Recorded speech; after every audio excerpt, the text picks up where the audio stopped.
Police বাহিনীকে জনগণের মুখোমুখি দাঁড় করিয়েছিল।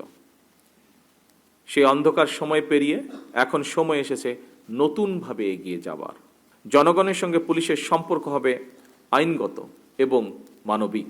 বর্তমান বিশ্বে প্রযুক্তিগত দক্ষতা সম্পন্ন একটি সুদক্ষ, আধুনিক, মানবিক পুলিশ বাহিনী ছাড়া জনগণের কাঙ্ক্ষিত সেবা নিশ্চিত করা কঠিন। বর্তমান গণতান্ত্রিক সরকার এই কঠিন কাজটি শুরু করেছে। সুতরাং সাধ্য সামর্থ্যের সবটুকু দিয়েই সরকার আপনাদের চাওয়া পাওয়াগুলো অবশ্যই ইতিবাচকভাবে বিবেচনা করবে।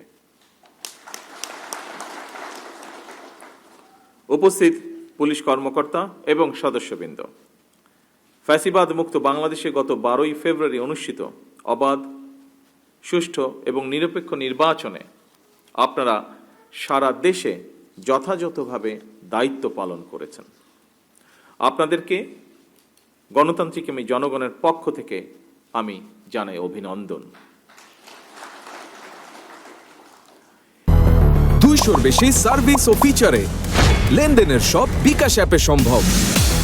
এর মাধ্যমে প্রমাণিত হয়েছে অবশ্যই পুলিশের পক্ষে নিরপেক্ষভাবে দায়িত্ব পালন সম্ভব। তবে ফ্যাসিবাদী শাসন আমলে দেশের জনগণ ভিন্ন চিত্রও দেখেছে। আমি এ বিষয়ে বিস্তারিতভাবে বলতে চাই না কিছু। বাংলাদেশ যেন আর কখনোই ফ্যাসিবাদ শাসনে ফিরে না আসে, আসুন আজকের এই 2026 পুলিশ সপ্তাহে এটি হোক আমাদের অঙ্গীকার।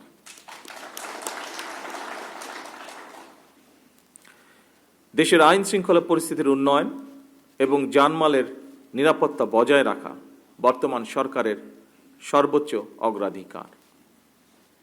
ফ্যাসিবাদী সরকার নিজেদের হীন দলীয় স্বার্থে পুলিশ বাহিনীকে জনগণের মুখোমুখি দাঁড় করিয়েছিল। সেই অন্ধকার সময় পেরিয়ে এখন সময় এসেছে নতুনভাবে এগিয়ে যাবার। আমি মনে করি জনগণের বিশ্বাস অর্জন এবং সেই বিশ্বাস বজায় রাখাই পুলিশের সামনে বর্তমান বড় একটি চ্যালেঞ্জ।